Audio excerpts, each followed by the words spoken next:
മറ്റൊരാളുടെ രക്തം ഊറ്റി കുടിച്ചിട്ടാണോ കണ്ടന്റ് ഉണ്ടാക്കുന്നത്? അഖിൽ എന്നാർഡിയുടെ ഭാര്യ ഒളിച്ചോടിയപ്പോൾ അതിനെക്കുറിച്ച് കണ്ടന്റ് ചെയ്ത് എല്ലാവർക്കും വന്നൊരു കമന്റ് ആയിരിക്കും, മറ്റുള്ളവരുടെ രക്തം ഊറ്റി കുടിച്ചിട്ടാണോ കണ്ടന്റ് ഉണ്ടാക്കുന്നത്, റീച്ച് ഉണ്ടാക്കുന്നതെന്ന്. നമ്മൾ ഒരു വിഷയം ഉണ്ടാകുമ്പോൾ അതിനെക്കുറിച്ച് എല്ലാവരും പ്രതികരിക്കും. കാരണം അവർ ഇൻഫ്ലുവൻസേഴ്സ് ആണ്, ജനങ്ങളാണ് അവർ ഇത്രയധികം വളർത്തിയത്. 1.8 മില്യൺ ഫോളോവേഴ്സ് ഒക്കെ ഇൻസ്റ്റാഗ്രാമിൽ ഉണ്ടായത് ജനങ്ങളുടെ പിന്തുണ കണ്ടാണ്. അവരവരുടെ കല്യാണം ആയിക്കോട്ടെ, അവരുടെ മറ്റു കാര്യങ്ങളായിക്കോട്ടെ, ഭാര്യയ്ക്ക് ഒരു കാറ് വാങ്ങിക്കൊടുത്തത് പോലും സോഷ്യൽ മീഡിയയിൽ ആഘോഷമാക്കിയിട്ട് പറയുന്നുണ്ട്. പല സെലിബ്രിറ്റികളും അവരുടെ പേഴ്സണൽ ലൈഫ് സോഷ്യൽ മീഡിയയിൽ പറയാറില്ല, അതുകൊണ്ട് ആ ലൈഫ് അധികാരം ആഘോഷമാക്കാറില്ല.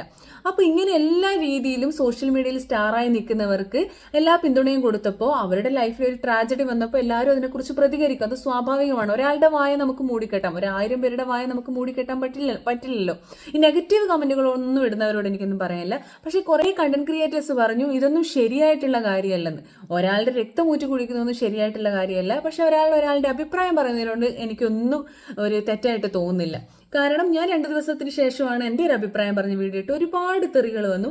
ഈ കണ്ടന്റ് ക്രിയേറ്റേഴ്സിനോട് എനിക്കൊന്നേ പറയാനുള്ളൂ, നിങ്ങൾ കണ്ടന്റ് ഉണ്ടാക്കിയത്, നിങ്ങൾ ഇൻഫ്ലുവൻസേഴ്സ് ആയത് ഈ ജനങ്ങളുടെ പിന്തുണ കൊണ്ടാണ്. നിങ്ങളുടെ പേഴ്സണൽ കാര്യങ്ങൾ, ഇപ്പം കല്യാണം കഴിക്കുന്നത്, റിസപ്ഷൻ, കുട്ടികൾ ഉണ്ടാകുന്നത്, പ്രഗ്നന്റ് ആവുന്നത്, ഫോട്ടോഷൂട്ട്, നിങ്ങളുടെ ഓരോ കുഞ്ഞു കുഞ്ഞു കാര്യങ്ങൾ ഒന്ന് അങ്ങോട്ട് നോക്കിയാൽ ഇങ്ങോട്ട് നോക്കിയാൽ എല്ലാം നിങ്ങൾ സോഷ്യൽ മീഡിയയിൽ ഇടുന്നില്ലേ? പിന്നെ എന്തിനാണ് അങ്ങനെ ഇടുന്നത്? ഫേസ് ചെയ്യാൻ പറ്റുന്നില്ലെങ്കിൽ, നല്ലതുപോലെ തന്നെ നെഗറ്റീവും ഫേസ് ചെയ്യാൻ പറ്റുന്നില്ലെങ്കിൽ നിങ്ങൾ ഇതൊക്കെ ഡീആക്ടിവേറ്റ് ചെയ്ത് അക്കൗണ്ട് പ്രൈവറ്റ് ആക്കിയിട്ട് പോകണം. അഖിൽ എന്നാർഡിയുടെ വൈഫ് മറ്റൊരാളുടെ കൂടെ പോയതൊന്നും നമ്മളൊന്നും അല്ല ആദ്യം അറിഞ്ഞത്. അഖിൽ എന്നാർഡിയുടെ വൈഫ് പോയതൊക്കെ അവരുടെ ഉറ്റ സുഹൃത്താണെന്ന് പറയുന്നു, കല്യാണത്തിന് പോയതാണ്, എനിക്ക് വിശ്വസിക്കാൻ പറ്റുന്നില്ല എന്നൊക്കെ പറഞ്ഞ് സായി കൃഷ്ണയെ പോലുള്ള സുഹൃത്തുക്കളും കണ്ടന്റ് ക്രിയേറ്റേഴ്സും നല്ല റീച്ചൊക്കെ ഉള്ള ആൾക്കാർ തന്നെയാണ് വീഡിയോ ആയിട്ട് ഇട്ടത്. അങ്ങനെയാണ് എല്ലാ ജനങ്ങളും അറിഞ്ഞത്. ഈ നാട്ടിൽ എത്രയോ പേരുടെ ഭാര്യമാര് ഒളിച്ചോടി പോകുന്നുണ്ട്, അതൊന്നും വാർത്തയാവുന്നില്ലല്ലോ.